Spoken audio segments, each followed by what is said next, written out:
Hey everybody,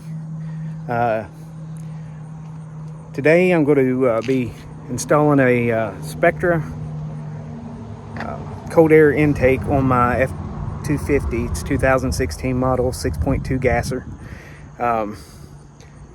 There's not really any videos that actually show the process of doing it. There's a couple that show the after and the before, but nothing showing the actual changing. And I didn't think about it until I'd already started. So I'll show you what I've got done so far. I've already removed this, the MAF sensor, and I'll tell you, instead of fighting with that clip, because it sits like this, so when you try to unplug it, you got to push from the underneath side. So what I did is I just left it hooked up, took out the two Torx bits, took the whole thing out, then removed the MAF sensor, put it somewhere where it wouldn't get tore up, and that way it's out of the way. You have to remove the clip from here that holds the wiring in, and I moved the whole piece out of the way. It's back here off the hood. Then I took this piece off. That's as simple as removing or loosening that clamp, and you've got three holders down here that clip this down. Took that out. I've already taken out the air cleaner or air filter. This was full of so this truck was a Division of Natural Resources truck. I bought it at an auction. Got a good deal on it. It's a good truck, but this was packed full of like acorn remnants, and you could tell there'd been some chipmunks or squirrels or both or mice or all of them, shacking up together in here or whatever. So went ahead and vacuumed all that out, just for cosmetics more than anything, because it's not going to get through that filter. So that's where I'm at so far. Now I've unhooked this from here, this wire from that connector or that hold down, one from this one also, and I went ahead and got the stuff out here so I could look at it, because I hadn't even opened the box until now. So this is your base that sits down in that where the lid to the air filter was. So I will be back once I get the this moved out of the way, so that we can get the plenum or air box off of the plenum and see what we got to do. I do know that we have to unhook the clamps that hold these to the air plenum or to the air box, and we have to remove those two hoses right there and right there, and those will hook into the side of that air tube that goes back into the intake. Okay, so to undo, watch me fall off of this damn truck.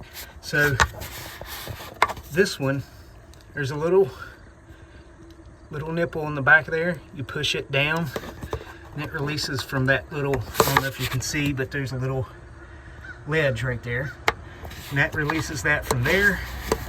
This one doesn't even have a clamp. It's low pressure, so it just slides on there. Or it supposed to have a clamp, and this was an auction truck, so there is that. Now I'm gonna get over here to this side and see what I got to do to get those. Okay, so somebody's been in here before, because these were already loose. But if you look right there, there's a holder that goes down in that hole right there, and then there's one right there that goes up in from the bottom on that hole right there. There's a little tiny hole right there for it. There's a clamp on the back of there that you have to take loose, and hopefully this thing will come off of here then. I'm not sure if it has bolts holding it in or not.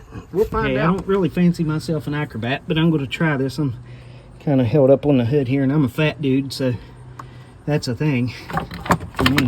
But yeah, just take that clamp off the back there. That comes out. There's plenty of give with this hose, plenty of length that you can just drop it down around that. And then this is up out of there.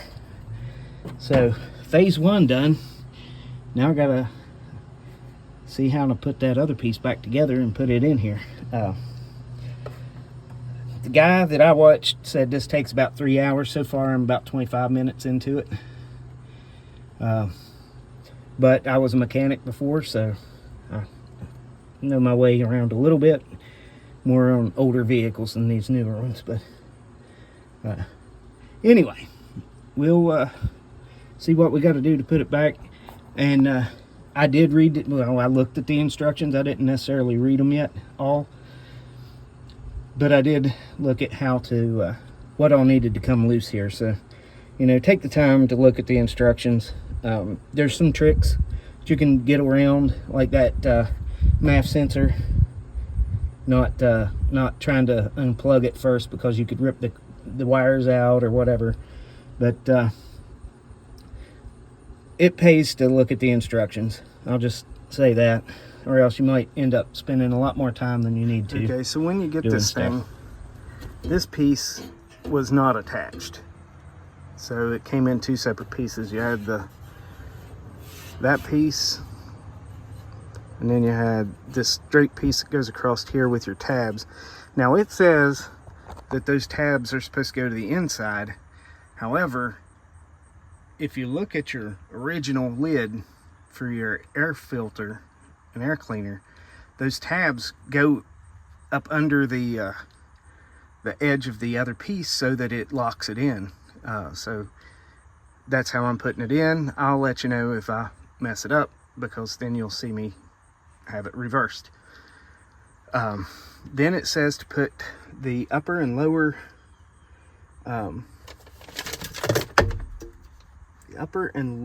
edge trim on it. So you get this roll here, this thicker stuff, and then you get this thin stuff here, and it says it may have to be cut to fit. So what I did is I ran it down just this edge, because if you look, there's a notch right here. This damn camera doesn't focus very well. So there's a little notch right there. So when you run it down, it puts that pretty much even, or pretty close to even there. So that's where I cut it. So again, I mean, that's I know that the thicker piece goes on the top. So this thin piece here is what goes on the bottom. So when I put it on there, let me get this other piece on there. You know, kind of open it up, slide it in, run it down to here, and then I'll just cut it right along that outer edge right there. This is what you get. This is where your MAF sensor goes in the new tube. Here's the new tube. There's your large hose, there's your small hose. You get a hose clamp for that one, which it has that little ledge on it, so I don't know, maybe, I don't know. We'll see if that clip works. If it doesn't, then we'll put a hose clamp on it. It's important to remember how this comes out, or at least I think it is. So when it comes out, remember that the clip piece was on the bottom. Yeah, I know it's dirty. It's an auction truck, remember? So, you know, you'll have to take your screws out that they supply. Now, what was in there was Torx bits. Totally different thread pattern and everything. Like, see, you got your wide threads, and that's a Torx bit. What they give you is fine thread, and it's a Phillips head. So just slide that in there, start your screws,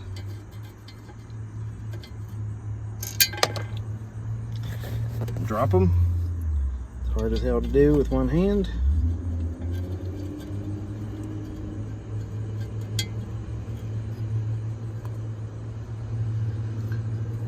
Watch not to cross thread those. All right, There was a little corrosion. and get this other one out.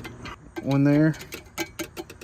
So I just took it back out, took my screwdriver and ran it up through the backside of that hole a little bit and kind of cleaned that corrosion off of there.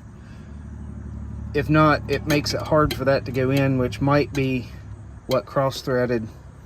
On the video I watched, he said it was cross-threaded real bad, and I think that's probably what happened, is it got started sideways. And now the next piece is this, they call it a sleeve. I don't know exactly what it does, but it slides in here. Oh, and when I got this was flat right here, so I had to kind of pound it back out there to get it round again. And then this just slides in. You look up in there, right? Yeah, it just slides right up in that sleeve, right along that groove. Okay, so I got that in there. I don't know if it was because that edge was flattened or what, but it took a little effort to get that in there. So just be mindful of that it has to go all the way up against the tube there. Now you get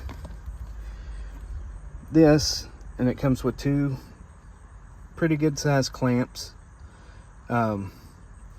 Be sure you get the ones that fit over it, because there's two smaller clamps that goes to the other end of the tube when you put it onto the plenum. So let's see, orient this the way it should be with my clamps to where I can get to them easy. That's something I'm always try to be mindful of also, is making sure that I can get to the clamps with minimal effort, because you know, if you put it on with the clamp upside down like that, you'll never get it off of there. Well, for that fact, you won't get it tightened up. And it looks like that's a little bit, I think there's a little bit of a, yeah, there's a difference there, I think, in the sizes. So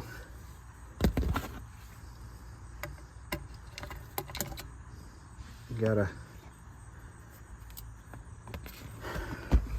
do this. Like I said, it's hard as hell to do one-handed.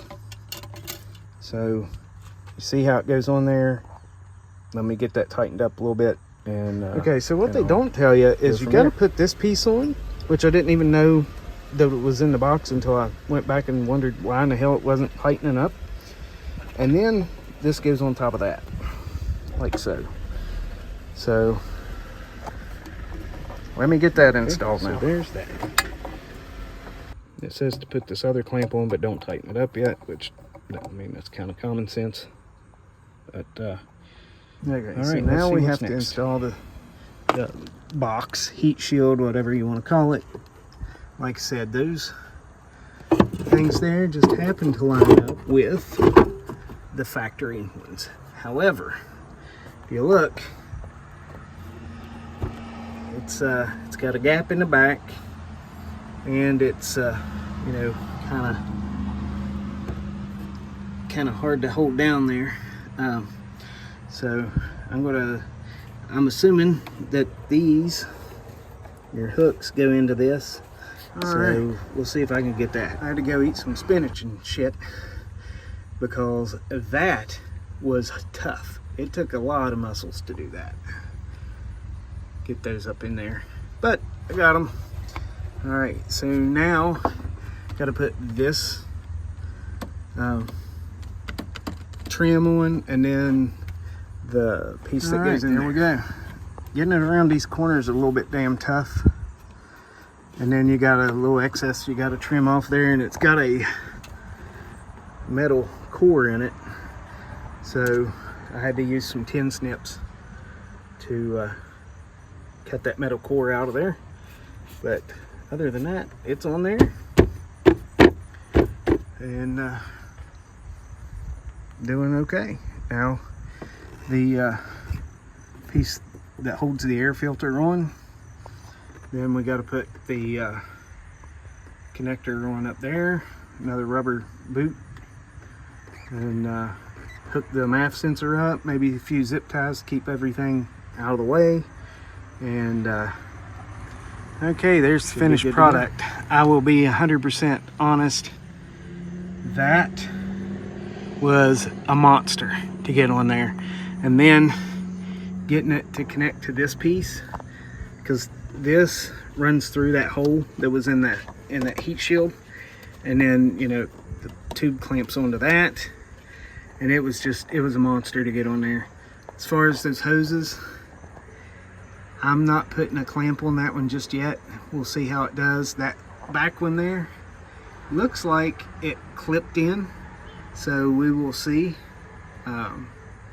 Guess if it comes off and, you know, I lose vacuum or something, I guess I'll know that I should have put a clamp on it or whatever. Anyway, there you have it. Spectre Cold Air Intake for a